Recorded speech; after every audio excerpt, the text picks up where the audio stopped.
Karena YouTube seperti Studio Pendidikan menyapa Anda dari Moscow Center San Francisco, dan saya akan mengutip apa yang dikatakan oleh Yan Ida Hilado. Masih sedikit gitu ya. Dia seorang entrepreneur dan motivator. Dia mengatakan bahwa kita tidak pernah bisa mengendalikan orang lain gitu ya. Ya kecuali kalau pakai magic atau sugesti apa gitu, tetapi kita bisa mengendalikan diri kita sendiri. Dan kutipan ini cukup pas gitu ya dengan topik yang akan dibicarakan terkait dengan urusan bagaimana mengatasi mengantuk di sekolah. Jadi ada sepertinya cukup banyak sih gitu ya, cukup banyak siswa yang punya pergumulan ini, bagaimana mengatasi mengantuk di sekolah supaya tidak ngantuk di sekolah, tidak kena lemparan kapur dari gurunya gitu ya, tidak kena setrap atau apa, tidak tahu gitu ya. Tapi ada hal-hal yang membuat siswa atau mungkin mahasiswa ngantuk di kelas, dan bagaimana kita bisa mengatasi hal ini.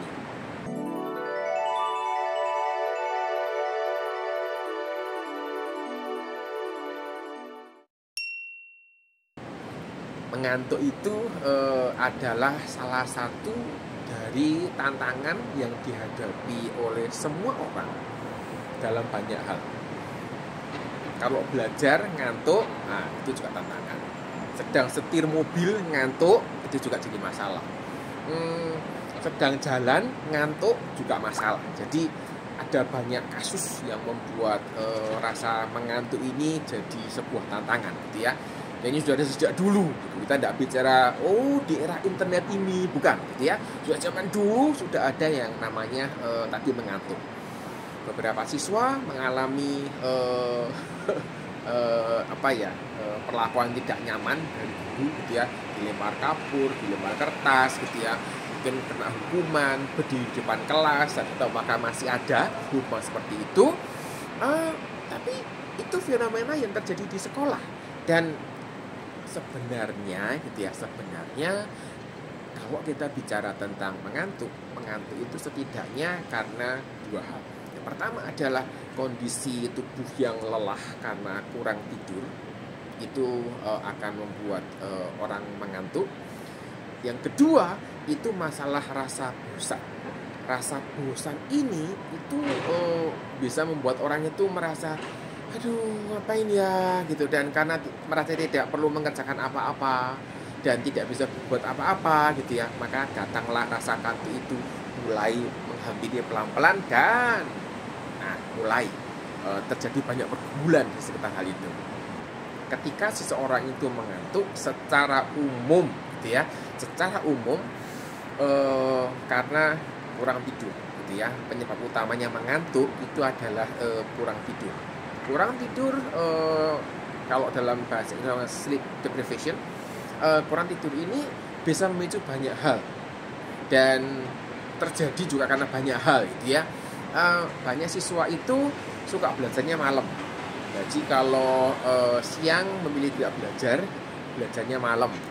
Banyak alasan gitu. Salah satunya kalau malam itu sepi, jadi saya bisa konsentrasi, tidak banyak orang lalu lalang, sehingga tidak terganggu gitu ya. Karena ada orang yang mudah terganggu ketika sedang baca, sedang mengajar sesuatu, sedang mikir, seorang itu lewat aja gitu ya, tidak menyapa, tidak jabil begitu, pokoknya hanya lewat aja gitu, itu terganggu. Kalau sudah malam, sudah sepi, jarang orang lalu lalang, maka bisa lebih konsentrasi begitu. Dan saya tidak tahu apakah ada keseragaman di banyak siswa sehingga siswa memilih untuk belajarnya malam. Dan tapi ada juga sih gitu ya, yang tidurnya malam tapi tidak produktif. Jadi saya pernah punya mahasiswa, waktu itu saya salah tanyanya gitu ya. Jadi di semester yang sebelumnya nilainya E semua gitu ya. Terus saya lupa saya tanyanya bagaimana, tapi intinya itu begini, loh kamu itu kalau malam tidurnya jam berapa atau kira-kira begitu. Saya lupa kenapa saya tanya itu.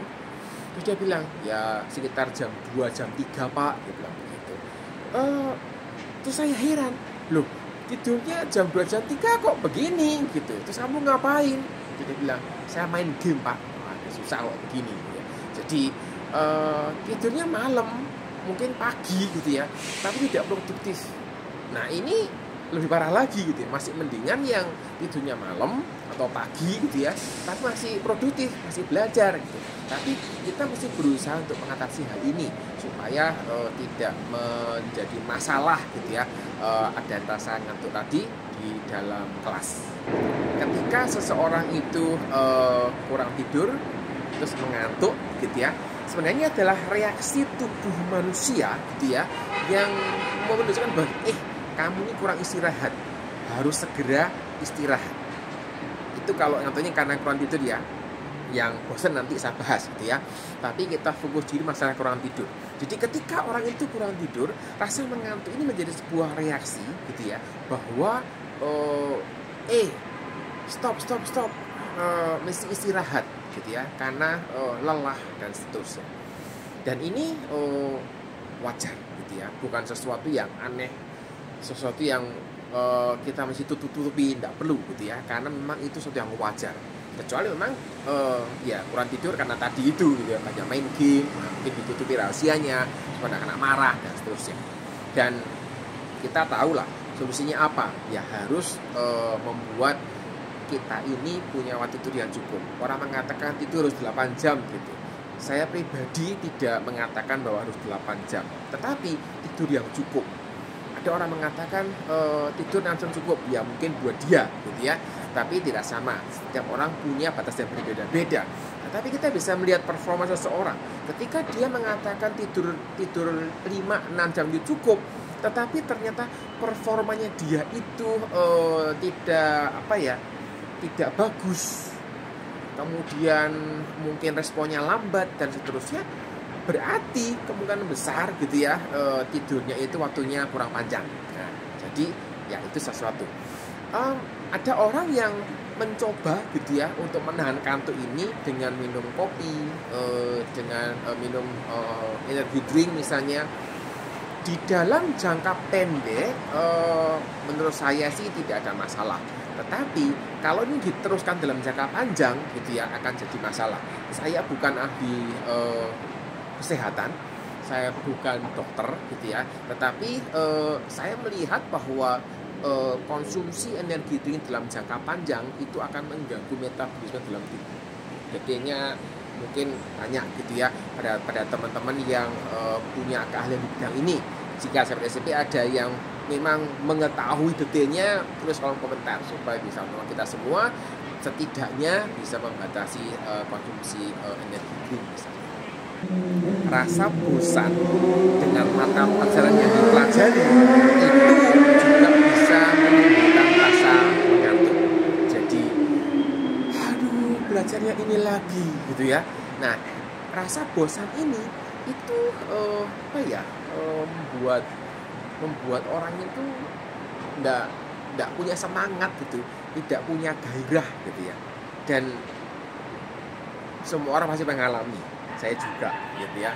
Saya terus terang, saya tidak menyukai ilmu-ilmu sosial, dan itu bisa membuat saya mengantuk karena saya merasa bosan. Kecuali saya menemukan satu sisi yang menarik gitu ya, yang saya pengen tahu gitu. Nah itu saya akan melek gitu, saya akan tunggu gitu. Tapi kalau sesuatu yang sudah umum yang diulang lagi gitu, saya mudah bosan gitu ya begitu. Dan itu membuat saya bisa mengatur dengan cepat gitu ya. Tidak tertarik dengan mata pelajarannya, bukan bosan ya, tidak tertarik. Ini juga bisa membuat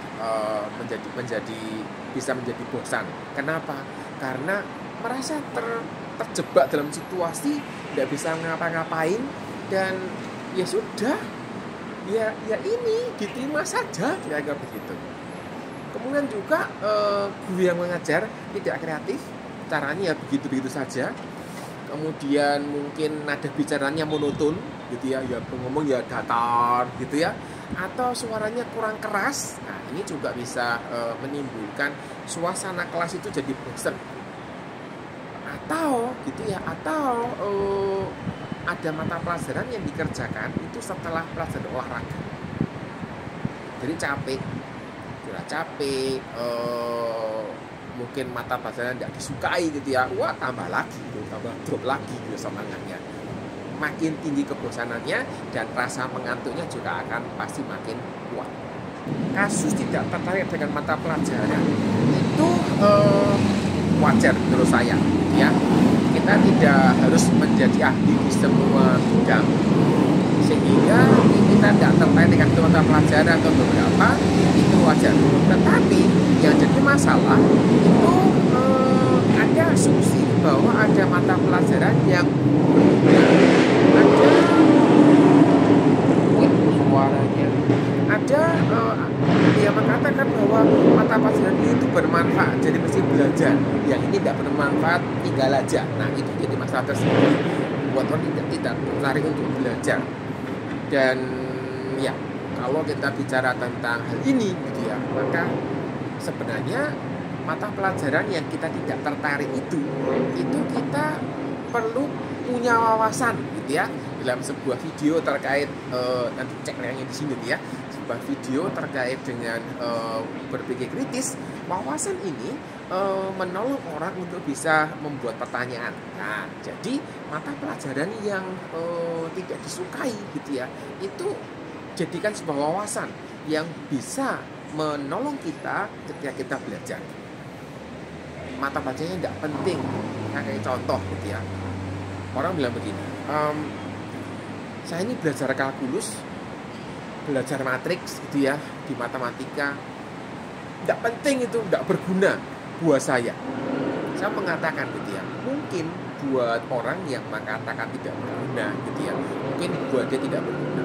Tetapi tahukah Anda bahwa kecanggihan smartphone yang kita nikmati saat ini gitu ya, ketika kita bisa membuka kunci smartphone dengan wajah, dengan begini aja dibuka langsung gitu ya, membuka smartphone kuncinya dengan jari tangan gitu, itu di balik itu ada perhitungan tingkat tinggi yang menggunakan matriks.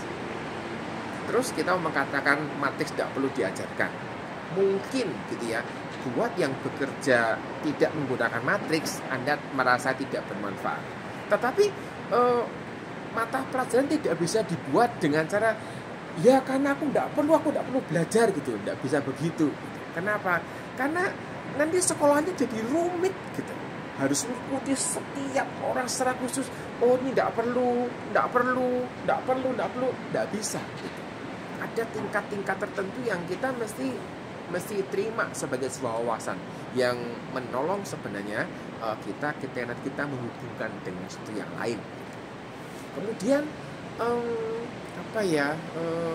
ada mata pelajaran yang dianggap perlu dan tidak perlu dan sebagainya, ada diatur dalam sebuah kurikulum, dan sebenarnya itu terkait dengan bagaimana kita bisa menggunakan kurikulum ini untuk saling melengkapi gitu ya, terkait dengan wawasan yang kita bisa pakai untuk bertanya. Masalahnya adalah ada mata pelajaran yang karena tidak tertarik, tidak mengikuti dengan baik gitu, akhirnya tidak mengerti. Karena tidak mengerti, tidak segera bertanya, terus numpuk gitu ya, numpuk pertanyaan yang tidak mengerti itu, menumpuk makin banyak, sehingga ketika materi baru ditambahkan, dia juga makin tidak mengerti gitu. Kenapa? Kan dasarnya yang dipakai itu dia tidak tahu, hilang semuanya. Terus mau dari mana mulainya? Ketika sudah jadi banyak, makin tidak tertarik lagi.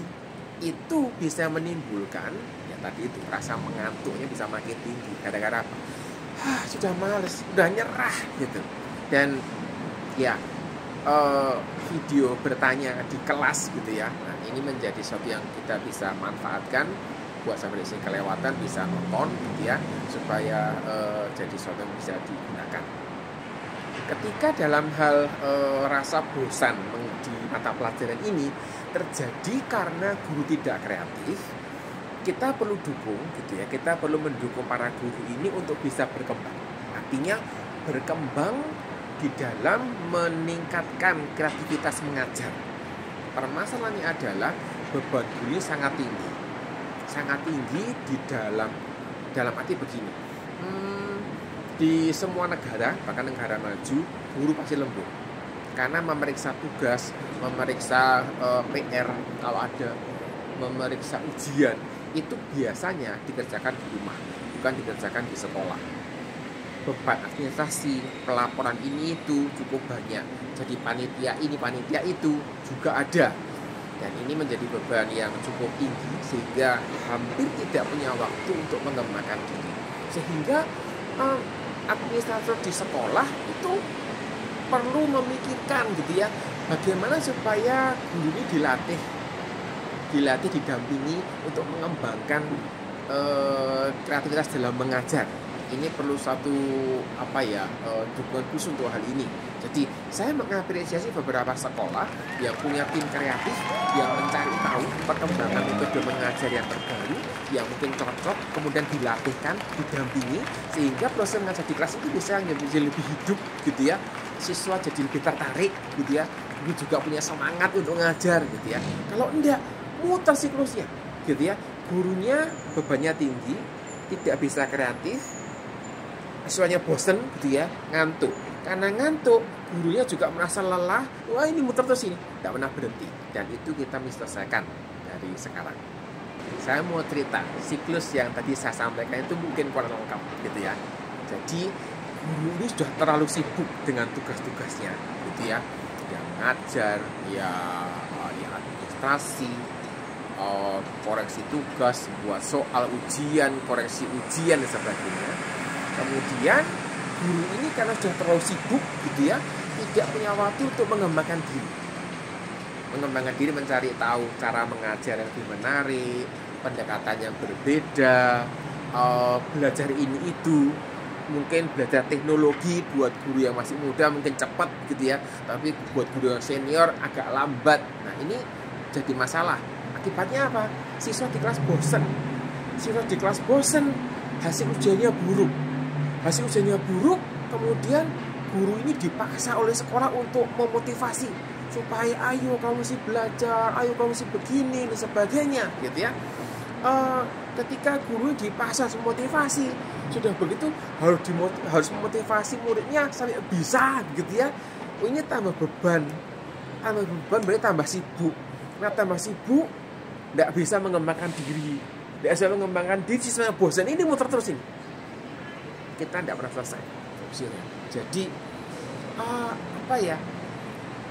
itu ditambah lagi dengan situasi kemungkinan gitu ya akan dimarahi orang tua gara-gara nilai ujian anaknya itu atau tidak sesuai dengan apa yang diharapkan oleh orang tuanya, padahal belum tentu gurunya yang salah.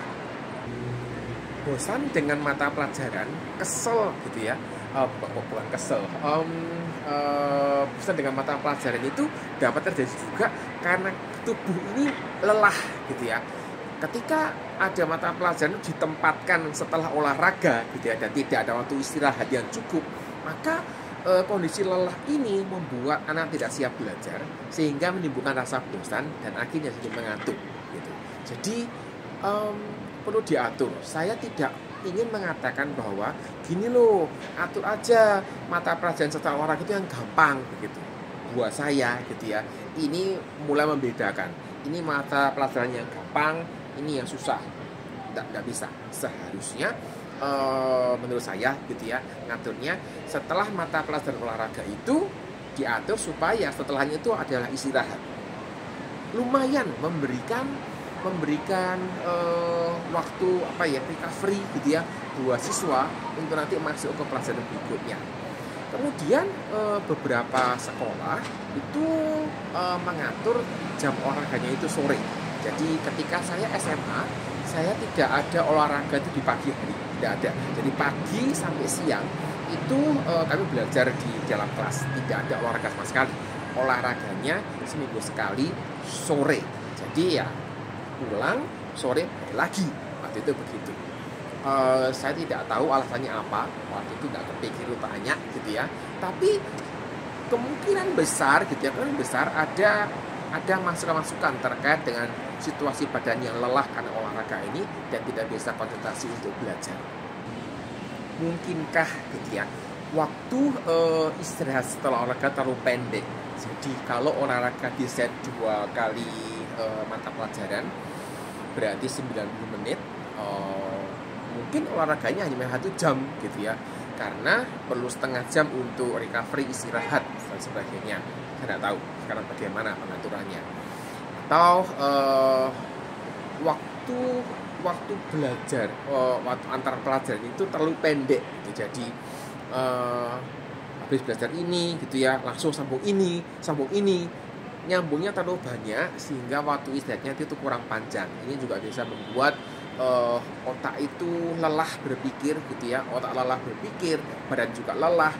Orang bilang capek lahir batin begitu, itu juga bisa mengganggu proses belajar. Jadi sehingga kita ini perlu mengatur gitu ya, perlu pengaturan penjadwalan belajar lebih baik lagi. Seperti yang saya sampaikan, mungkin diatur, karena tahu apakah masih memungkinkan olahraganya dipindahkan ke sore.